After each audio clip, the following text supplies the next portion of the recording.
What is up guys, and welcome to a new series where I use money making guides from the OSRS Wiki. If you guys enjoy this idea, I'll definitely make more and try to run through every single one of these on the list, no matter how ridiculous they might be. I'll be trying and testing out these money makers to see how accurate they are so you don't have to. Let's get into the video. So for today's video, I thought we'd do something that had not too many requirements. It's actually close to no requirements at all. And that is to do collecting red spider eggs. Now before we jump into the video, I do want to say that I am still a little sick, so I apologize if my voice still sounds kind of weird. I am, however, feeling a lot better and well enough to make another video with commentary, so let's just jump into it. Now, even though this moneymaker does have low requirements, there is another method that you could do to collect red spider eggs, and it involves some combat. But we won't be doing that one. We're just going to be doing the one where we run to the wilderness in Edgeville Dungeon to collect the red spider eggs from the spawn. Now, as for the gear setup, really the only important thing you need for this is the Amulet of Glory. We'll be using this to teleport back to Edgeville whenever we have a full inventory. And the second most important item that I'd say you could bring is the looting bag. That'll just let you stay longer and collect more red spider eggs. So really the two most important items is just the glory and the looting bag. Everything else is just optional. I'm bringing graceful because it makes me lighter, and of course it's always good to be lighter because you can run more and your stamina also regenerates faster with the graceful set, so that's why I brought it, but it's totally not necessary. And then on the bottom right, I am bringing some diary rewards, but I didn't even end up using them, so they're totally not required. The idea behind it was that the ring was going to be used for stamina boost whenever I would run low on stamina, but I never ran out of stamina, so I didn't use it. And the sword and shield was just, well, the shield was armor against the mobs down there, and the sword was just, I guess if you wanted to get some combat XP while you're down there, but it's totally not necessary. Now, as for the bank setup, it'll be the same as all of my videos. I do use bank fillers so that banking is just a lot faster. I have the one slot in there for the red spider eggs so that they can just go in there. But one important thing to know is that when you have the red spider eggs in the looting bag, you actually can't right click on the bag and deposit all. It just won't let you. It'll say that you don't have enough space into it. So what you have to do to bank the red spider eggs in your looting bag is you have to click on the looting bag and then click the deposit button in the menu that opens up. You'll see it. It'll be in the top left corner. Now, as for getting to the area where we will be spending our 1 hour, you just go south of the Edgeville Bank and go through that trap door, and then you'll go through this dungeon, and then you can just follow me through here. You go through these gates, and then once you go through these gates, you are in the wilderness, so beware of player killers.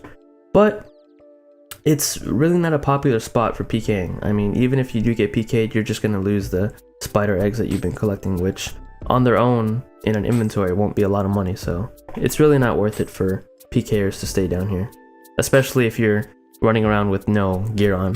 But yeah, this is the spot where you'll be collecting the eggs. There are 6 red spider egg spawns, and if you want, you can use rune light to mark the tiles where they spawn, just so you know where to go after you start picking them up.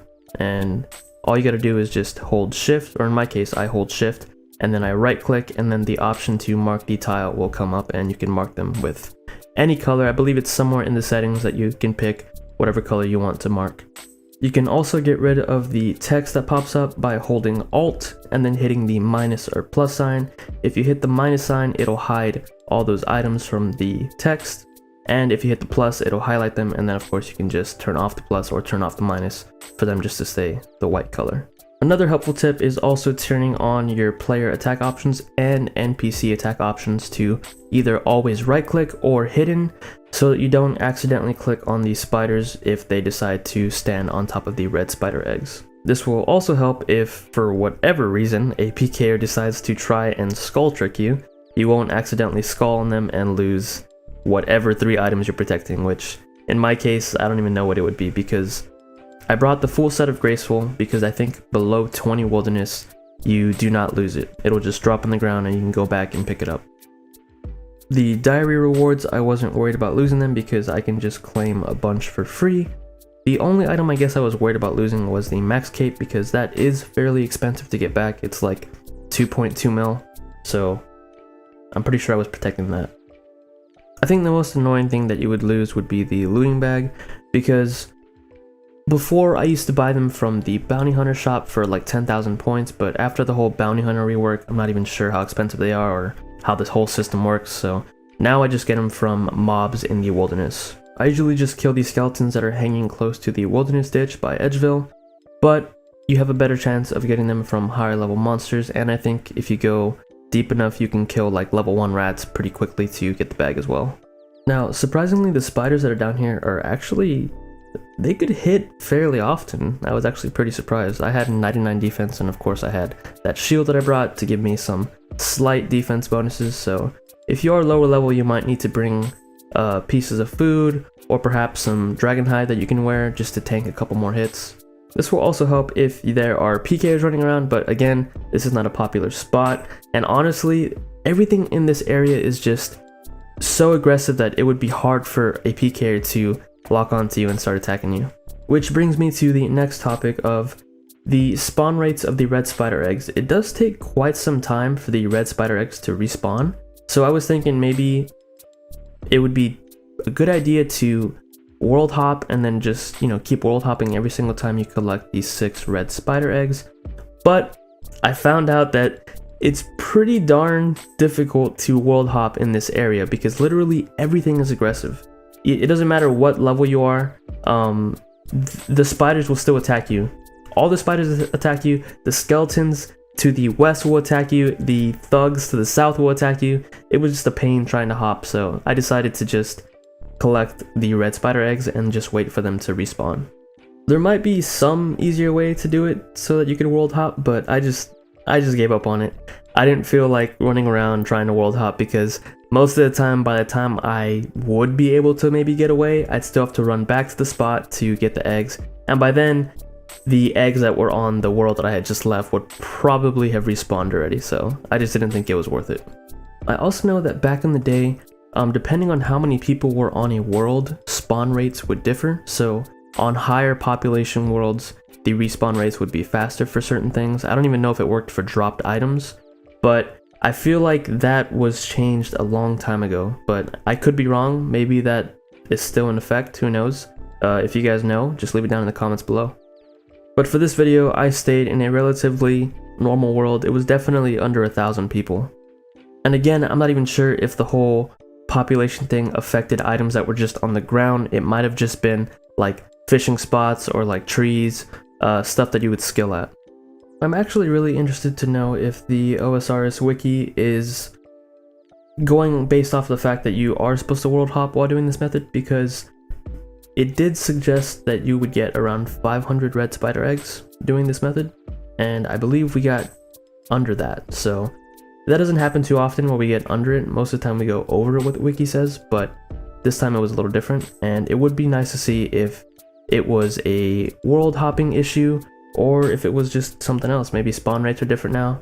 I'd still say it's a decent moneymaker though for the amount of effort you have to put in and the low requirements. Since we weren't world hopping, this was a very AFK moneymaker. Most of the time we were just standing still waiting for the red spider eggs to respawn, so it was very chill and I enjoyed it. And with that being said, we have reached the end of our 1 hour of collecting red spider eggs. We can now go ahead and pull them all out and get a nice price check on the total amount. So as you can see here, we did get 378 red spider eggs for a total of around 410,000 coins. Definitely on the lower end of moneymakers that we've been doing, but again, this is very low requirements and it is pretty chill. Now we can go ahead and put it in the GE, and the actively traded price is a lot less than what the market price is, but still, I will put them in for around 1078 GP, and the way I arrived at that number was just by buying a red spider egg for as much as I could and then selling it for slightly under whatever it bought for. And after some time they did eventually sell, and we got ourselves a grand total of 407,484 GP from 1 hour of collecting red spider eggs. Again, not a bad amount considering the fact that there are really no requirements and it is relatively low effort. But now we can go to the next screen and calculate just how much money we actually made.